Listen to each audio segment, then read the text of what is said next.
Talk Real Estate with Fred Johnson. With over 30 years of professional experience serving Central Oregon, Fred Johnson can help guide you through the Central Oregon real estate landscape. Call in at 541-388-1110. Talk Real Estate with Fred Johnson is brought to you in part by the Central Oregon Association of Realtors, Evergreen Home Loans, Abijay Automated Control Systems, and Duke Warner Realty. The phone number again is 541-388-1110. Now, Talk Real Estate, only on FM News 100.1 and News Talk 1110 KBND.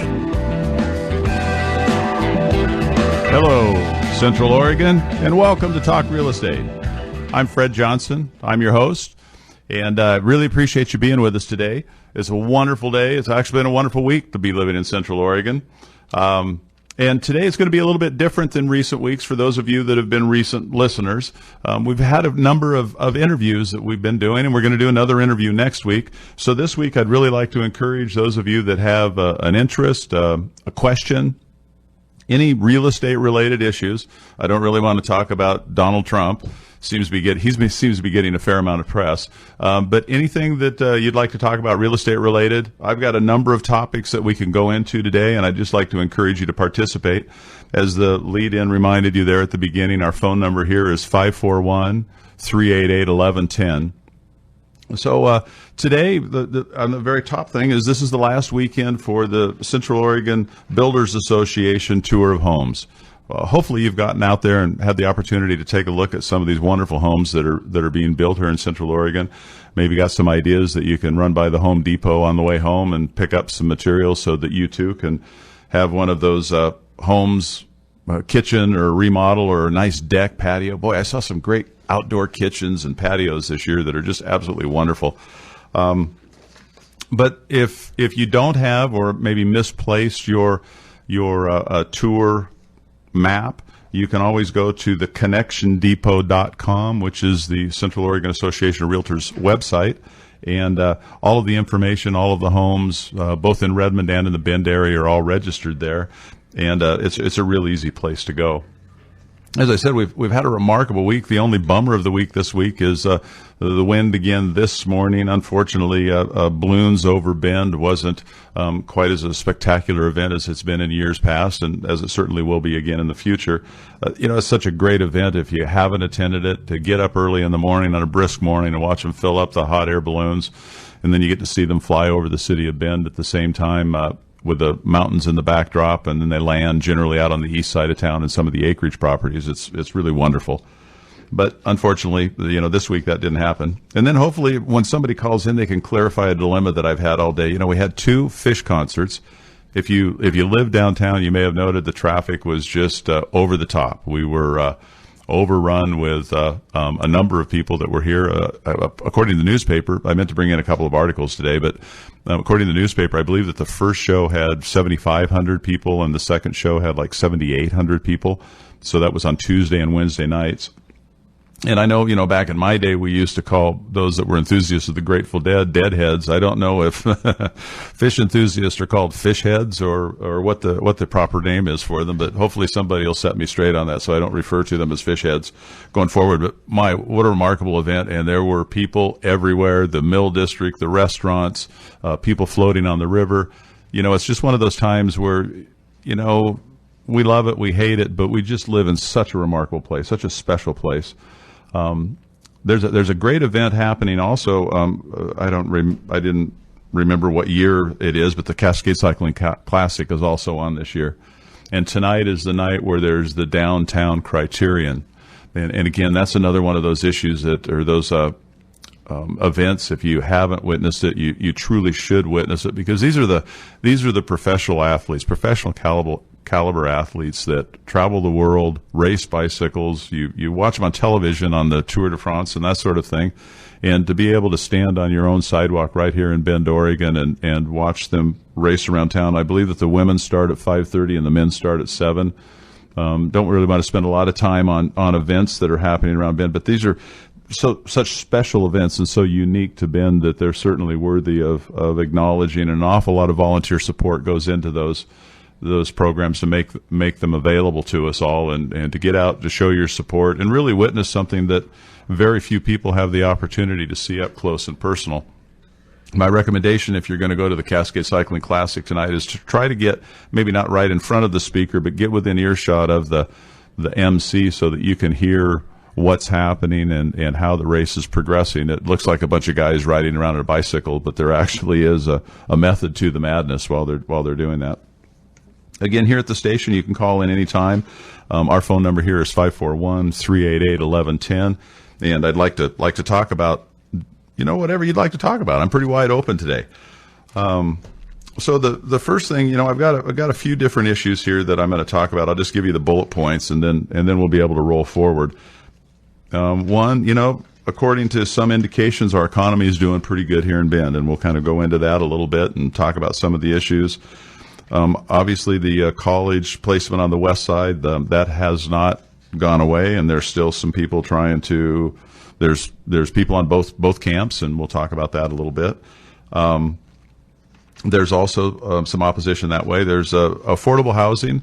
We had a guest last week. We had Amy Warren in from the Core Land Trust, and if you had the opportunity to listen to that show, it was a great show. It was very informative, and we'll be able to talk about affordable housing and some of the different, not only the different programs, but some of the different approaches to how we get there, not only in the short term but in the long term. And I think it's really quite interesting. And as some of our local civic leaders find that there's a need and they would like to participate in it, I think hopefully there'll be some relief for those people. There was actually an article in today's Bend Bulletin about how, because of the number of service-related jobs and the expense of rental properties, that the slowest growth in our population growth over the last 5 years has been in that age bracket between 19 and 35, which primarily work in those service-related jobs. And, of course, the article was they attributed that to the lack of affordable housing for service-related jobs. But, it's certainly something to be concerned about, because the vast majority of the growth during that same period of time was between the age bracket of 55 to 69. And I've got a little article here to share with you about that if we get to that. Urban growth boundary, apparently they're not going to include Deschutes River Woods. And then so those are some of the topics that we'd like to talk about today. Again, the number here at the station, 541-388-1110. So this week, some real interesting numbers came out with reference to our local economy. And I think the most significant one, the one that I think really deserves some recognition, because I think all too often, we feel that it's hard to get a feeling for where the employment issues are. Are we employing people in Bend? And I hear I'm now starting to hear from some of the shopkeepers and some of the business owners here in town that they're having difficulties finding employees to fill their need. So I think that it's great that we've had that. That we've had that rebound, if you will, in our economy in recent years, because I think all of us that have been here for a handful of years minimum realize that it really wasn't near as encouraging. But the most recent article is that Deschutes County sets a new employment record. And for non-farm jobs, Deschutes County has recorded its highest monthly total of 74,380 jobs. That's a great number. It was a net of another 1,300 jobs to May and June, and certainly surpasses some of the numbers that we've had in the past. And then one of the things, too, I'm really encouraged about and excited about, next week we'll have James Gentis in from BenTech, where we'll be able to talk about some of the growth in what is rapidly becoming, and I know that he doesn't like it when I refer to it as an incubator, but it's a think tank, if you will, that's forming on the west side, where they're dealing with everything from brewing to bioscience to technologies to outdoor recreation materials and all of that. So, we'll be able to get James in next week, and hopefully we'll be able to answer some of those questions, and let's share with some of you how our economy is diversifying so much here in Bend, Oregon, from being just a simple mill town that it was a number of years ago. So we're getting ready to go to the break here. What I'd like to do is remind you after we come back that my phone number is 541-388-1110. We're happy to be here, and I look forward to talking to you when we come back.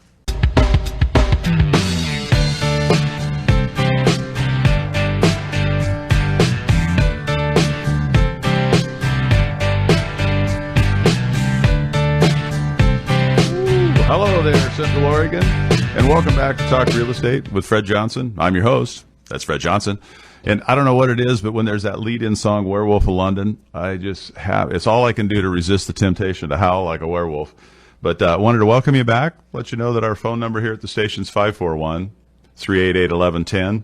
And right before the break, we were talking about some of the employment figures and how fortunate we were to really have our economy coming back on the rebound. And I wanted to share just a couple of numbers because I think that they're really important. They're really valuable. And sometimes it's a little easy for us to get lost. They're not so long ago. Employment soared in 2007 was at 5%. Unemployment was at 5%. And then in the next couple of years, in 2009, here in Deschutes County, our unemployment figures soared all the way up to 14.9%. Now we see that we're back right in that 5.9 to 6.2% with the figures that I was just sharing with you a moment ago. And the reason that that's important is that it brings us back to employment to where there's more employment and there's more opportunity, particularly for our young people, our people that are in the service industry, tradespeople. What was happening when the unemployment rates were so high is a lot of those jobs were being displaced by people that had lost, higher paying jobs or more jobs that required more technical skills, and they were the college graduates and the highly skilled people were coming down and taking service-related entry-level jobs, if you will. And so it's nice to have that, vibrant bounce in the economy. And that's not only just in Deschutes County. Our brother counties or sister counties here, both Crook County added 210 jobs, and Jefferson County at the same time added 130 jobs, which respectfully brings them to 8.2 and 6.7%. They have always, historically had a little bit higher unemployment figures than we've had here in Deschutes County, primarily because they were much more reliant upon the timber industry, and it's taken them a little bit longer to fade back out of that. But I thought that was a pretty interesting numbers to share. And while I'm playing numbers, just for funs and giggles, I was talking about the fish show, and again, I would encourage somebody to set me straight on that. I can't get fish heads out of my head here today. But this year we have had from the Les Schwab Amphitheater, Bend's largest and most successful tourism event in the last 8 years. That's what the fish show was. And they are really, really excited about the number of units and number of people and the number of tourists and all that sort of thing. But there were two little things here that were brought to mind in this article that I thought were pretty relevant. And it says that each year here in Bend, tourism brings 3 million visitors. And it influences our economy to the sum of about $650 million. So as many of us know and realize, and sometimes we take a little bit for granted, but the reason that we have, so many nice places to eat and so many services and all of that sort of thing is due in part by living in a little town of 80,000 folks that has 3 million people come by and drop off about $650 million a year. Certainly helps the economy and certainly helps some of these businesses provide us services that make Bend such a wonderful place to live. And also, we're on our room tax, which is another way for our city to do some of the improvements and that sort of thing. Is that for a fourth year in a row, we're setting a record, and room taxes this year are up 23% over last year. So, when the money comes into town and it's being distributed, it flows everywhere and can touch each and every one of our lives. So, and another one of the speakers that hopefully we'll get in here to discuss economy issues, maybe at another level. It'll be interesting between next week when James is in and we're talking about Bentech and what they're doing to sort of create this campus, if you will, of like-minded individuals to collaborate and be able to work together, and some of the innovative and wonderful things that are coming out of that. And then maybe we'll be able to get Roger Lee in from EDCO, and he'll be able to talk to us about some of the businesses that might be attracted to Bend and that, because this diversification of our economy in Bend certainly helps each and every one of us.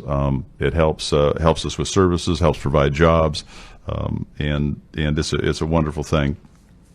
So, I think all too often there's an awful lot of focus on the fastest and who's growing, and of course Bend, by virtue of economies of scale, always makes that top 10 list, and it always makes a because we're over 50,000 people, it makes a national list. That we're growing and we're big and we're doing all of that sort of thing. But I think to really break it down to the real numbers like we did today, so that you look at it, and I think any one of us can ponder and go, wow, I mean that's really quite amazing. It's really amazing that you can live in such a beautiful place with so many services that it can be validated by the fact that 3 million people think that it's cool enough that they want to spend their vacation time to come here and take a look at it. So enjoy living in Bend, and next time you get a little frustrated sitting at an intersection, or you hit a pothole and you think that it's not quite fair, just remember how blessed, look up at the mountains and remember how blessed you are to live here. So the next issue to talk about, I'm not going to go off on any great, and who knows, this could generate a phone call. You just never know for sure. But they've begun construction at the OSU Cascades campus, and there's a group that would like to see that continue, and then there's another group that's called the Truth in Sight that has appealed a couple of times, and then now they're doing an online, what do we call that? An online website, online survey that's going to go through August 7th. And the Truth in Sight website, let me see. I'm sorry, I should have that exactly how you would get there, but I would presume that if you Google Truth in Sight, you would be able to find that survey if you were so inclined. And what they're attempting to do, the primary issues with Truth in Sight is that actually they had quite a lengthy document that addressed a number of different things, citizen-based group, and they sent a letter to OSU, and they addressed such things as a lack of master plan, inadequate land for their potential growth, the adjacent pumice pit that's there, as well as the refuge pit, the toxic land, the fact that it's on an earthquake fault, and parking and traffic and student housing, and really just sort of what is the future growth plan for that area. And I think that there's certainly some very, very valid concerns, but in the master plan at this point in time, the college only owns the 10 acres of land that they're developing currently, and I'm certain that they're hopeful that there may be some expansion and growth moving forward. But this is one of those times for each and every one of us that if you have a concern, either pro or against, if you're interested, that oftentimes what happens is very few voices speak for the silent folks, the silent majority, if you will, that sit at home, that either maybe they don't care, or they care but they just don't really think that they have the time. And then what happens is the only voices that are heard are the opposing voices. And personally, and I don't try to inject too much of my politics as we're here on the show, but I think that regardless of location, having a 4-year university, having the opportunity for not only our children to be able to pursue their education, or our employees being able to make themselves more marketable in the marketplace, or those people that choose to seek a higher degree and don't really want to rent their house or move away from their family and do that sort of thing. Not to mention on the backside of it, how it increases, what they refer to in the professional world is it increases the research and the intellectual pool of the community of people that may be here, that may be attracted to some of the jobs or some of the new businesses that are coming in. And having that intellectual pool here as a result of having a 4-year university certainly would make our town more appealing to some of these relocating companies that are giving some consideration to Bend. Well, when we come back after the break, I guess the next one on my headliner here is affordable housing, and we'll be able to talk about that. We followed up on that, and again, I'd like to encourage you tonight to get out to the Cascade Cycling Classic Criterion downtown, and it looks like I will talk to you after the break.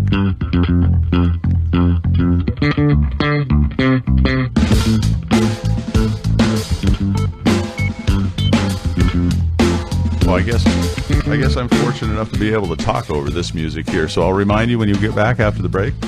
My phone number here is 541-388-1110. You can always email me at my personal email address, which is fred@dukewarner.com. Any questions that you have, and we'll be able to get after it. Here is 541-388-1110.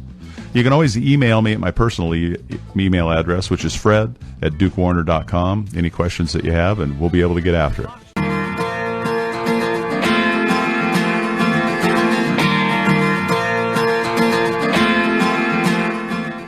Hello, welcome back. I'm Fred Johnson, and you're at Talk Real Estate here on KBND Radio. Our number here at the station is 541-388-1110. So thank you so much for tuning in today. We're having a great time. I think I'm going to resort to another one of my sponsors and supporters, avid supporters, is a Red Carpet Car Wash. You know, they've been serving our community, washing cars, filling up our gas needs, servicing cars, and doing that in our area since 1971. And they've been gracious enough to offer a car wash. So I know that a car wash, if I give up a car wash, generally it makes the phone ring. So next caller today, I'm going to give them a car wash, and hopefully they'll be able to run me through the paces a little bit about a topic of their choice. So again, thank you so much for tuning in to Talk Real Estate. We're really lucky to be here in Bend, Oregon, as I say over and over and over again. But affordable housing, those of you that received the bulletin, you saw an article that was right on the front page there today. Really seems to be a constant issue that we're grappling with here in the area. And last week we had Amy Warren that came in from Core Land Trust, and you know, one of the things that is a little bit different with the land trust format as opposed to a couple of the other homeless. You know, we've got Housing Works and Habitat for Humanity and some of those, but you know, one of the things that the land trust component does is it allows it to provide affordable housing and maintain affordable housing so that it's not only good for this generation, but it's good for future generations by the way that it's structured to roll over the land. Sometime with some of the other programs that are out there, it allows for finding a need and getting that person into an affordable need. But then if there presents the opportunity whereby they would sell the property back into the open market, then suddenly what happens is that property is no longer in the market in the affordable need section. It's sort of a it's a gift obviously to the person in need, but it doesn't provide an opportunity for the next family to be able to have an affordable home. And I think that you know, there's a number of issues between the state government, our local government, and some of the different businesses and donors and those people, and how we're going to be able to address the issue and to be able to bring the issue forward. You know, there's a number of different styles of housing now. You know, the smaller homes are becoming increasingly popular. There's a number of homes that call for multi-generational homes where families are starting to move in, their in-laws or outlaws, whichever you would prefer to call them, and so more than one family would be living together in one home. And some of these affordable home configurations would allow for that, but unfortunately, our zoning and our building codes are sort of set up to build single-family homes, and there would need to be some adjustment all the way down to the permit level as to how that would work. But on the good news and the bad news, I think it's kind of an interesting deal. Let me start with the good news. The good news is that in the city of Redmond, this came out this last week, that there were a couple of tax foreclosed properties in the Redmond area, and the council members of Deschutes County had thought that maybe one of the highest and best uses for those foreclosed properties may be to donate them to Housing Works or Redmond Habitat for Humanity. And I don't know what the outcome was of the final, whether it was set up so that Habitat would receive the single family home, and that Housing Works, I guess, would receive a lot that was about 7,500 square feet, so that they would be able to develop that. But what we find is that here in Central Oregon, where we have, and we discussed this a little bit at length last week, the average annual household income, not individual income, but household income, is right around $50,000. Here in Bend, it's a little bit higher. It's about $53,000 in Bend. But when you realize that, if average household income of $50,000 is what is considered median, that would mean that Deschutes County would be looking at somewhere between 30 to 60% of that qualify for that style of ownership. That's really quite a large number in our community. But it's nice to see that maybe the county is getting on board and saying, well, maybe there is a way, because those of us that have been paying attention to it, there was some discussion here, the City of Bend as well as the Parks and Rec Department, that they may participate in an abatement of some systems development charges. And the systems development charges, though it sounded large and disgusting, but then they reneged on that and decided not to participate. But that the same sort of thing apparently is happening on the state level as well, which I found quite curious. This week, there was a big headline that Kate Brown, our governor, had pushed through some legislation for $100 million toward affordable housing in the state of Oregon, and as it went through the legislature, there was an approved amount of 42.5, so didn't get halfway there, but they did make an allowance for $20 million toward mental illness housing, which that if there's any one call out there straight across the board, from the healthcare professionals to the police department to people on the streets. There's a real need. There's a great need. I don't mean to diminish the need for affordable housing, but there's certainly a great need for those people that have some mental challenges in our community to be able to have housing. And so, and all of that sounds really, really quite good, but both our own Tim Knopp and Newt Bueller had questioned, well, where is the money going that has already been earmarked to go in that direction? And so back in 2009, they had generated about $59,000 toward affordable housing, and to date, some 6 years later, only about $30 million of that has been spent. And on the back side of that, there's also the requirement that the local cities and communities contribute to that state fund. And so here in Deschutes County, over that period of time, Deschutes County has contributed $4 million toward the affordable housing fund at the state level, of which about $700,000 has come back, leaving a deficit of about $3.3 million. So, a number of these things receive a fair amount of lip service. Excuse me for that, but they're written about, they're discussed, they're talked about. A lot of us sort of wring our hands and say, wow, that's really cool. It's coming down the line. There's some relief inside and all that. But somehow or another, it doesn't seem to really move forward and meet the need as rapidly as it should. It's one thing to earmark money and talk about money and maintain. I think they said on this, a portion of that was there was 10% administrative costs that were applied to that. Well, if you take 10% of $30 million, that's a fair amount of money. That's more money than's been distributed. So, for those of us that are interested, get behind, support. If it's Habitat for Humanity, if it's CORE, if it's Housing Works, or if it's something that you're not involved in, there's another issue that's important to you.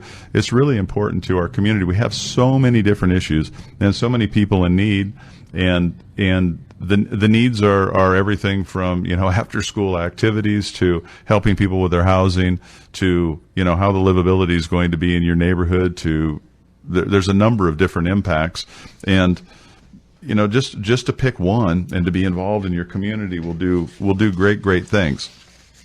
Here with there it is, the administrative costs reach as high as 10% on that. So a little bit on a positive note, what I'll do is I'll get back to a little bit of the growth and some of the interesting businesses that are coming into area. There's a really cool thing over on the west side called the Wilds coming up, which is going to be a co-venture space where artists are going to be able to get together, and I presume that they'll probably have some art openings and do that sort of thing. And it's really nice, and it's a very big part of our community and the diversity of our community to be able to have artisans have a vehicle, have a way to be able to take their product to market, and be able to get the public to be able to support them without going national or becoming really, really huge. You're listening to Talk Real Estate with Fred Johnson. Our station number here is 541-388-1110. You can always email me direct if you have any questions, topics, or someone you would like interviewed, and that's as easy as fred@dukewarner.com. After we come back from the break, please feel free to call 541-388-1110. We've still got a free car wash to give up, and no one's called in as yet on that one. So I hope you're enjoying the show, and I'll look forward to talking to you after the break. Hello, welcome back. You're at Talk Real Estate. I'm Fred Johnson. I'm here with you today, and we're having a wonderful day. And I'm thinking that if somebody tried to call me over the break, I'm sorry I didn't know how to get to those lines, but let me see if I can find someone, see if we've got someone on the line. Hello, you're on the air. Yes, I am. Hello? I'm calling for the free car wash. It's not working. Hello? Hello. There we go. Okay, I got you now. Yeah. How are you today? I'm good. How are you? I'm doing perfect. Did I lure you in with a car wash? Yeah, you did. Uh-huh. Nice. Who am I talking to, please? Martine. Pardon me? Martine? Well, thank you for calling in. If you'll stay with me for just a moment after we get off of the air here, I'll be able to get some contact information to you, or actually just send me an email to my email, which is fred@dukewarner.com. Okay. And then I'll give you instructions as to how to get your car washed to you. Fred@dukewarner.com. Yes, ma'am. So, okay. Do you have any real estate kind of questions today, or anything you'd like to talk about? Actually, we just sold our house, so I really don't. You just sold your house? Are you leaving the area? No, we have property, so we're going to build. Oh, good for you. Yeah. Good for you. How have you found that so far? Are there a number of builders that are willing to come by and bid your job? I know that everybody's pretty busy out there right now. Well, we're actually still in the process of getting a plan through an architect. So, good for you. That's taken a little bit longer, but anyway. Well, good for you. You might want to get out there on that tour of homes this weekend and take a look at some ideas if you haven't already. They've really done some beautiful things. Yes, I plan to do that. Well, good. Well, there's today and tomorrow, and I think it ends at 4 in the afternoon tomorrow afternoon. Tomorrow. Okay, sounds good. I appreciate it. Martine, send me that email, and I'll get back to you so we can get you your car wash. I really appreciate you calling in today. Okay, thank you. You bet. Have a wonderful day. You too. Bye. Hello, folks. Back with you again. And thanks so much for tuning in to Talk Real Estate. So it looks like I got my car wash given. That's one sure way to make my phone ring. I would think that on a couple of these topics that are seemingly fairly controversial, we get through those and my phone doesn't ring. But if I say, hey, I'll give you a car wash, by golly, the phone rings. It's pretty fun. So we were talking a little bit about housing before we left. And, the only thing that I would like to say on that is just to get out there, to be active, and, to let your voice be heard. It just seems that there are so many things happening in Bend these days. Let's see if we've got another one here that we might be able to go. Hello there. You're on the air. Fred? Yes, sir. Who's this? This is Tom Kelly. Tom Kelly, how the dickens have you been? I haven't heard from you in a while. I know what I thought. I was about due for a call to you. Well, it is about time. Boy, you just let me sit here and boil on air for a while without giving me a call. How you been? Good. I wanted to put my 2 cents in on the location of the college. Oh, good. Let's hear it. Well, I know when I grew up, I was in a community of about 50,000 and ended up, quadrupling in population. It's similar to, what's happening with Bend. And what I find really similar is that special interests always dictated policy. And I just feel like the location of that college is in that same situation where if they would have the vote of everybody in town, I think that the people would say, relocate that thing. You think so? I do, but I mean, I just feel like, they're trying to ramrod this thing down our throats before, we all have an opinion on it. And I just feel like there's better locations around here for that college than where they're putting it. Well, it does seem that there's a fair amount of business and housing on the west bank of the river. And, I have a tendency in some respects to agree with you there, Tom, that, it seems that there's a fair amount of density on that side.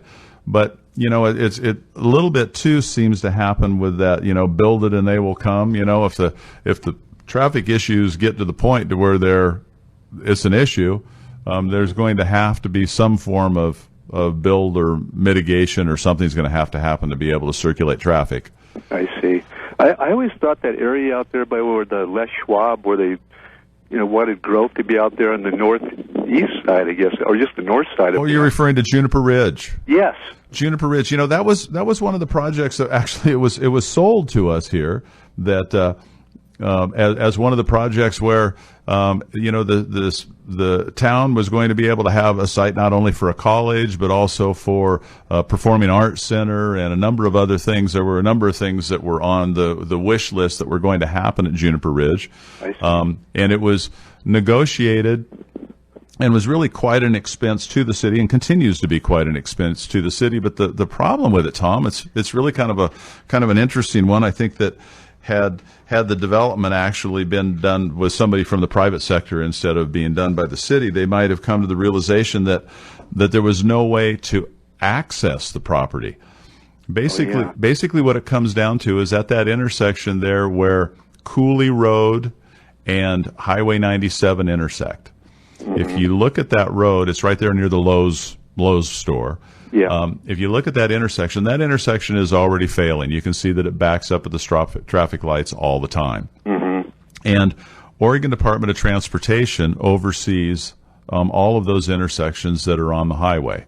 And, of course, their major job is to make it so that the trucking routes can continue to flow and products can move to market north and south and all of that. Mm-hmm. Well, with that intersection already failing, that's the primary way to get in and out of Juniper Ridge. So basically, they can't develop anything at Juniper Ridge until which time is in the last bid that I saw, they showed 3 proposals, and it was right around a $300 million fix to fix that intersection. And that's the problem with Juniper Ridge. I think a lot of us had it planted in our head that was going to be the location, and that's what the planning was going to be, and that's what was going to happen. Been nice. But I remember about when they were going to have the super Walmart there, thinking about it, and who was going to pay for that intersection. They had somebody online there that could have paid for that intersection. Yeah, I mean, it's just too bad that it didn't unfold that way, because it sure would be better for the overall, in my opinion, for the town to have that, not sitting there on the west side cramped in there like that. But it's my opinion. And there's also that location, that's that piece of state-owned land that's down on the southeast corner, down near the the landfill, if you will, off of 27th and Stevens Road, I believe it is. Stevens Road is the northern boundary of the property, and sort of a similar and dissimilar situation there. It's kind of difficult to service that area with services, water and sewer, and there's no road network to be able, it's just vacant, wide open land. So there's no housing, there's no stores, there's nothing there. But it would take quite a bit of, in the development world, you have kind of what are referred to as on-site improvements and off-site improvements. And off-site improvements are the things that you have to do off of the property to bring enough services to the property so that you can build what you want to build on the property. I see. And the off-site, so every now and again you'll hear that term. They'll say the offset expenses were too large.